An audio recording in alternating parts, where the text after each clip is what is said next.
Today is July 17th, 2013. My name is Jenny Klein, and I am interviewing for the Illinois Veterans Project Leroy Allen Bender. He was born May 7th, 1930 in Chicago, Illinois. And thank you, Leroy, for coming in today. It's a real pleasure to be able to interview you. I am more than honored to be able to take part in this project. So I ask you just say whatever you want. I'm going to start out with one question to maybe start it off. And that would be, what was your rank and where did you serve and in what branch of the military were you in? I joined the cadet program of the Air Force in 1951. And I left the Air Force as a first lieutenant in 1955. No, it was earlier than that because I came back from Korea in May of 52. No, that's right. I left the Air Force in 55. Okay. And what was your job assignment when you were serving? Any particular job assignment? Well, I started out in the cadet program and went through pilot training and navigation school. And then I was sent, I was supposed to be in B-36s in California, and they changed the orders and sent several of us direct to Korea. And in Korea, I was in a B-26 two-engine bomber squadron, which used to glide bomb and strafe Korean convoys that were coming down at night. And I flew 55 missions there and then came back and was in transports at Westover Air Force Base in Massachusetts. And were you awarded any medals or citations or? I was awarded the Air Medal 3 times and the Distinguished Flying Cross. And can you explain what does one do to get these medals? Well, the Air Medal, I have yet to figure that out because when you flew 55 missions, after maybe it was 15 missions or something like that, suddenly you were awarded an Air Medal. So after flying 55, I had 3 Air Medals. But then the Distinguished Flying Cross, I was awarded that. I flew out of K9, which was Busan, Korea, and was up the East Coast. And I spotted, well, I had another man with me, an observer, and he spotted some smoke from a train coming out of a mountain on the East Coast. And I think we had 4 bombs left. Dropped 2 bombs and they were 90 miles away. The next 2 tipped over the locomotive, so the train was stuck. So we went in there and started strafing the train and at the same time calling for help. Well, when you ask for help in the Air Force, they sent flare ships out. They sent even a photo ship to take pictures. And we were credited for destroying the train on the East Coast. And I don't know, I just flew my missions and came back and was put into a 4-engine transport squadron in Massachusetts. And we flew all over the Africa, Europe. I flew, we flew foreign legionnaires, French foreign legionnaires, uh, from Casablanca to Saigon, and I was told that they were parachuted into Dien Bien Phu, and which was surrounded by the Viet Cong, and they were all wiped out, which is kind of sad. And I don't know.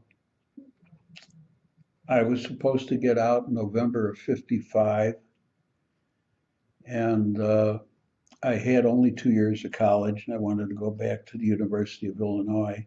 And at that time, they had their RIF program, reduction in force. So I asked for early release, and I got out of the Air Force in July of '55.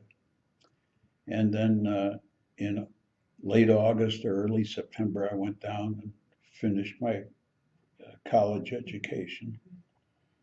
And when I graduated, a couple of professors down there went ahead and got me into a consulting firm up in Chicago, a consulting engineering firm. And I stayed with that firm. And then I used to moonlight with another firm at night. And then I opened up my own office in Lincolnwood. And that's my career.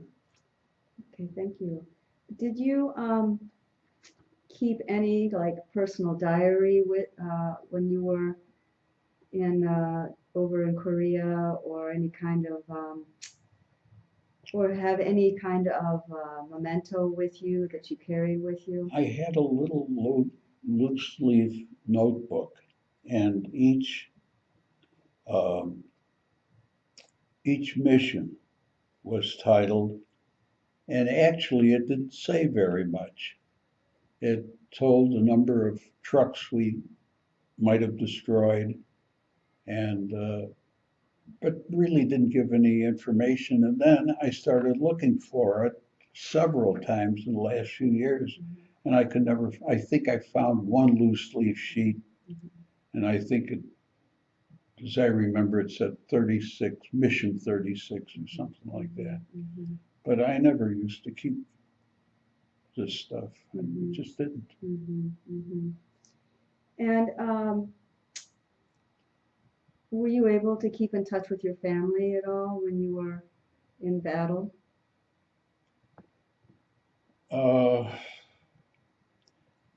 When I was in, well, it's a funny story, but I frankly never really liked wearing the uniform.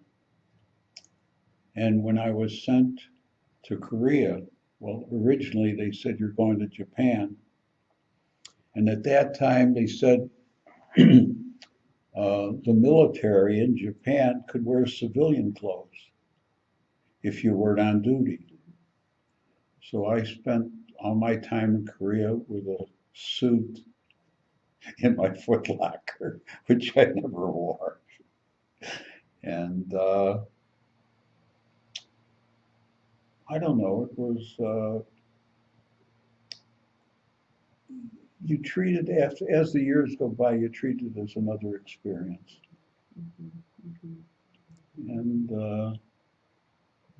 you know, I'm often asked, why don't you tell your children about it? Well, I used to substitute teach in Northbrook. And to be honest with you, that was the Korean War. People were more thinking about Vietnam and things that followed Vietnam. So I never really talked very much about it at all. Mm-hmm. It was an experience. Mm-hmm. Have you been to the Korean statues out at the mall in Washington, D.C.? Yes, yes. And what is your impression of that? Well, they have a registry there. And when I went into the Air Force, there was one other fellow from this area that went down on the train with me. He was from Roselle, Illinois. And when we were cadets, we weren't supposed to be married. He was married secretly, and his wife lived with her mother. And the thing that always impressed me was the fact that he had an ironing board. He used to iron his own uniforms to save money. And the tragedy of it was the fact that he was sent to one B-26 squadron at one base, and I was sent to one at another base. And he was shot down. And when I was in Washington, I looked up his name, and he was listed as missing in action. But he was newly married, and I don't know. Some say that he even had a child. So I don't know. It's all past history. Mm-hmm. Mm-hmm. And when you were over there,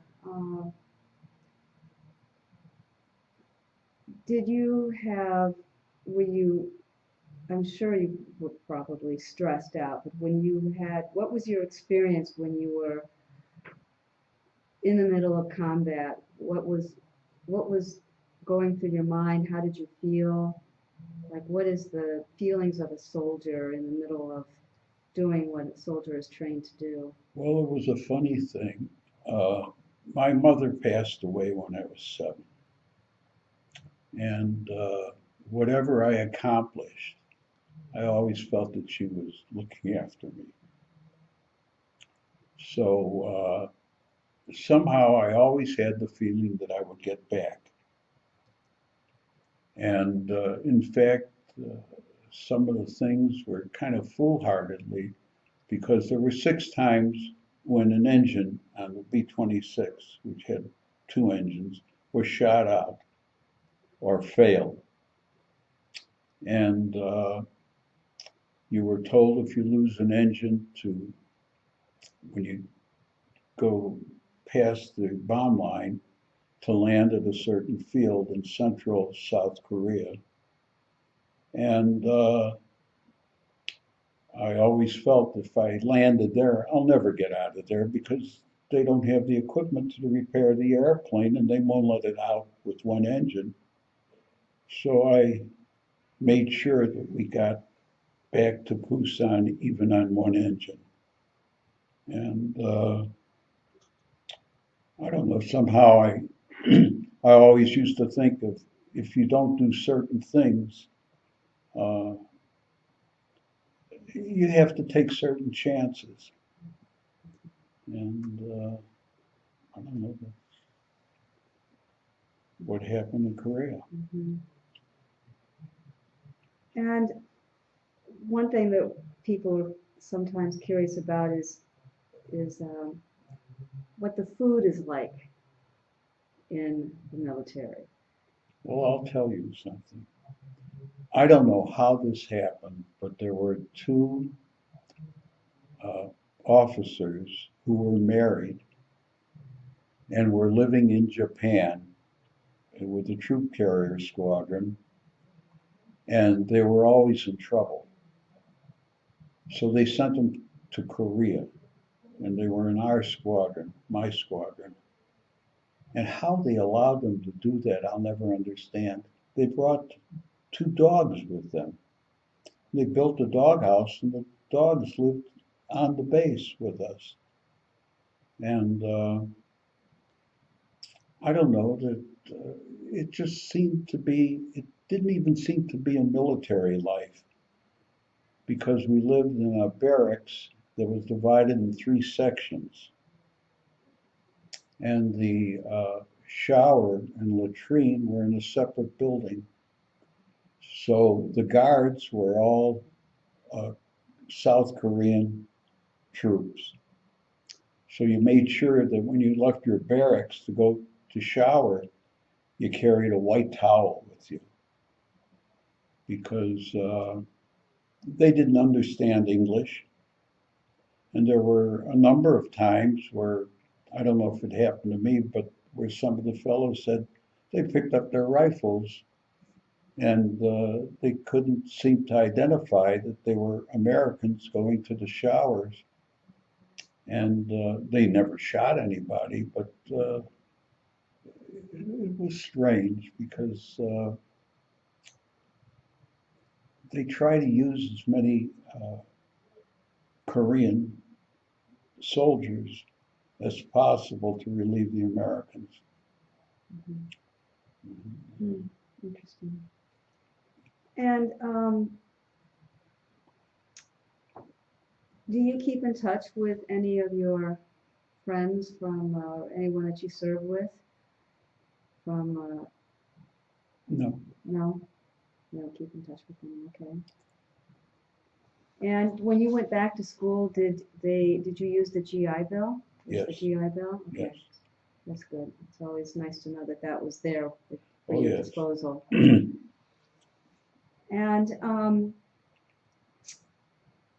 what would you say was your most memorable experience in serving in the military?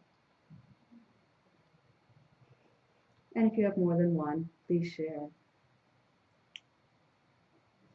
I don't know. Flying in Korea became a humdrum sort of thing.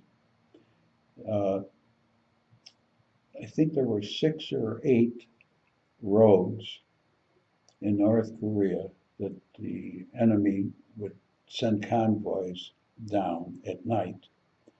During the day, the F-84s used to keep the convoys off the road. So we used to go single ship, each had a road to patrol.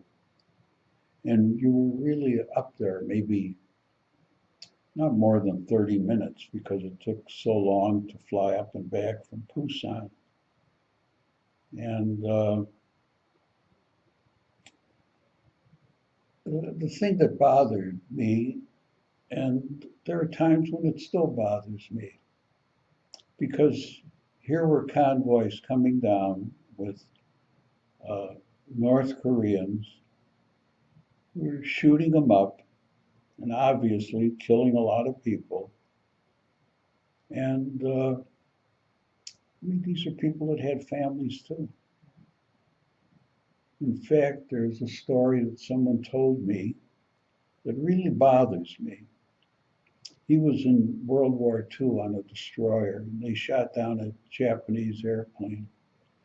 They fished the pilot out of the water, who was dead, and went through his belongings. And he said that there was a picture of his young Japanese wife with 2 little children.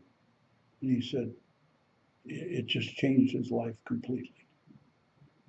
Because people are people. I don't care where you are. Human beings are human beings. The same feelings. So all I can say is war is a terrible, terrible thing. Did you enlist voluntarily? Yes. And at what age were you when you did so? I was 21. What had happened was I had a friend that I went to Navy Pier to school with. He wanted 2 years of college and he was going to join the Naval Air Corps. So I used to go with him on weekends to Glenview Naval Air Station. And I took all the examinations as if I was going to join the Naval Air Corps. And then finally the war started, and they said, if you don't join the Air Corps, you can't come here anymore. So it's very funny. I was working part-time while I was going to school at a hat company downtown Chicago. And the son-in-law of one of the owners was a navigator in World War II. He got shot up. He says, are you crazy? What do you want to go in the Navy on an aircraft carrier. He says, it's bad enough, with ground operation. So that's when I enlisted and joined the Air Force, figuring after World War II, which ended in 45, how long could the Korean War last? So I figured it couldn't last more than a year. So I joined and went through pilot training and navigation school. And because there were 5 of us that were top 5 scholastically, and we were going to go into bombers or something. And they sent us to Korea. I don't know, it's a funny experience because when you start thinking about it now, it's like you're relating the story out of a book. Because the details are not embedded in your mind. And I don't know, there are a lot of things that you don't even remember anymore.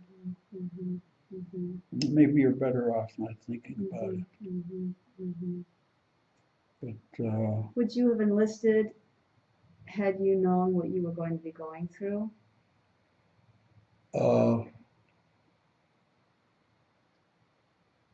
No, because I thought that the Korean War couldn't possibly last very long after World War II.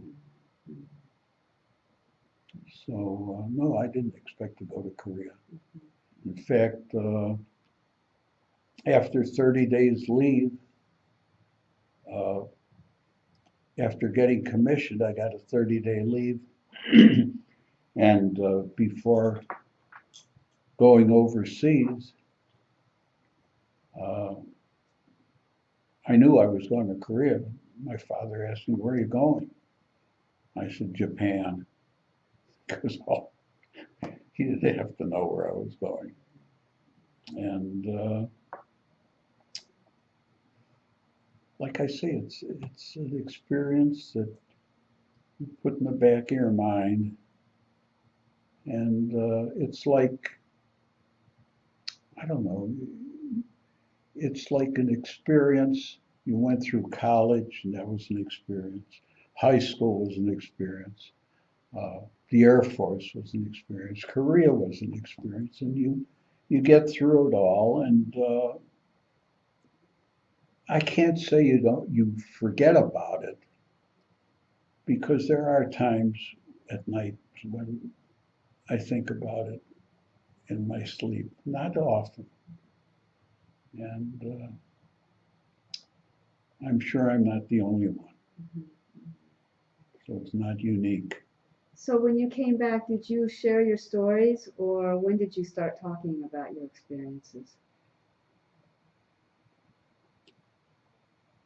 I don't know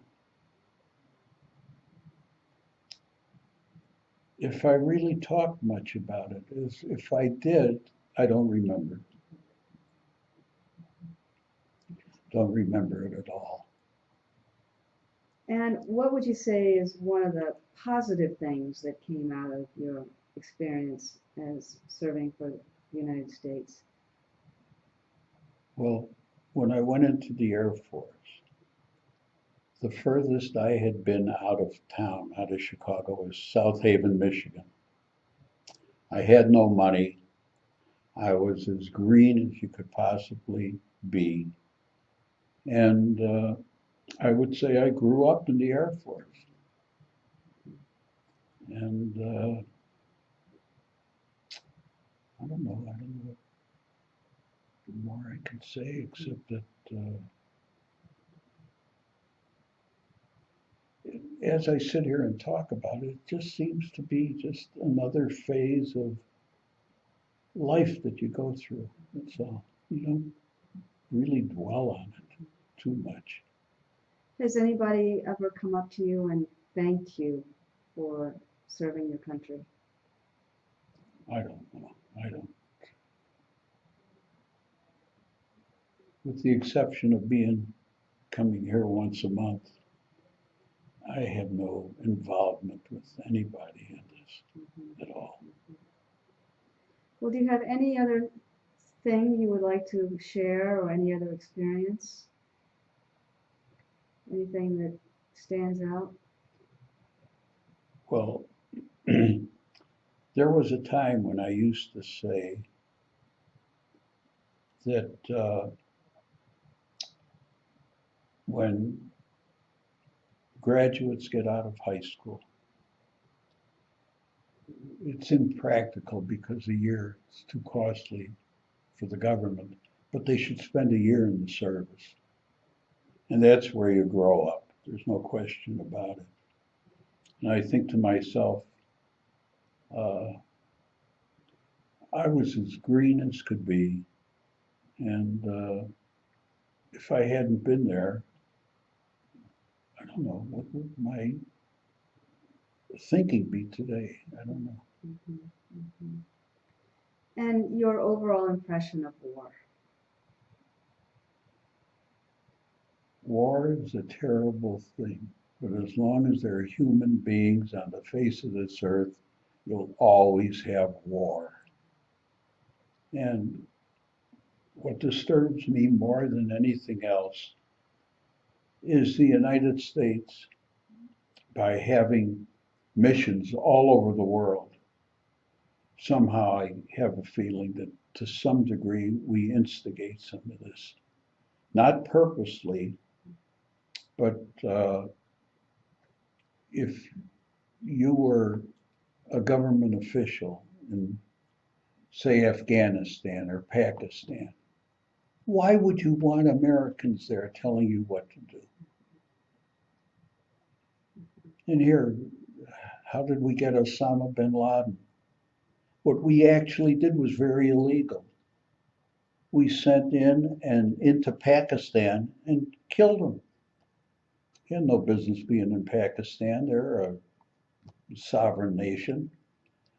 But I always wonder about the involvement that the United States gets itself into.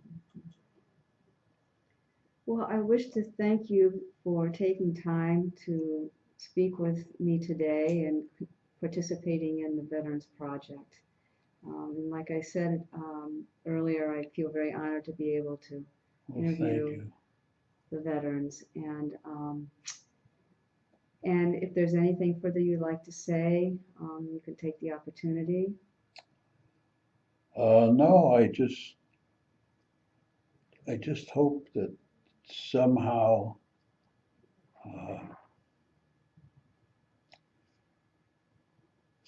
we can decrease our involvement all over the world. I mean, they talk about, should we send troops or should we send military equipment to Syria? Let Syria fight their own war. But the thing that's so disturbing is that everybody is very edgy about the Middle East because they're afraid Iran's going to strike Israel. And I think Iran is smarter than that, because if they tried to do anything against Israel, Israel would wipe them right off the map. And I don't know, I saw some movies a couple of months ago about Iran, the way life is in Tehran. It's a beautiful city. It's a beautiful country. Do I think they want to fight Israel? I hope not. But you see, their government is so strange. They have the leadership, which has a presidency, and then they have the Ayatollah. The Ayatollah is the leader as far as the religious aspect is concerned. So every country has its own makeup, and I think we have to recognize that. Well, again, thank you very much. And it's been a real honor to listen to you. Well, thank you very much.